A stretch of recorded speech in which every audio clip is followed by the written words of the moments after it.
प्रति बहुत संवेदना है और बहुत दुख है। वजीर दाखिला अमित शाह ने उत्तर प्रदेश के कासगंज में अवामी रैली से खिताब किया और सरकार की हुसूलियाबियों का जिक्र किया। अमित शाह ने कहा कि यूपी में पहले फसादात होते थे, अब तरक्की हो रही है।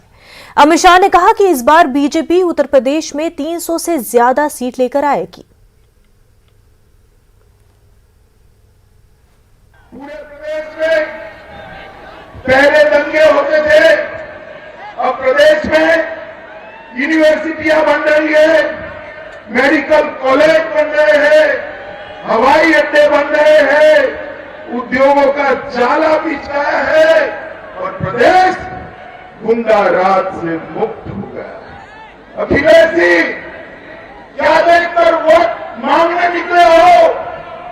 आपको यूपी की जनता जानती है।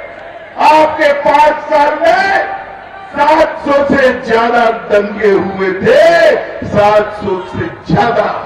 योगी जी के शासन में 4.5 साल में किसी की हिम्मत नहीं है एक भी दंगा करे। दंगे होते हैं क्या?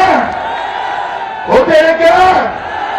मित्रों, डकैती के अंदर 70% की कटौती हुई है, लूट में 65% की कटौती हुई है, अपहरण और फिरौती में 50% की कटौती हुई है और बलात्कार में 65% की कटौती हुई है। माताओं और बहनों को सुरक्षा करने का काम भारतीय जनता पार्टी की सरकार ने किया। उत्तर प्रदेश के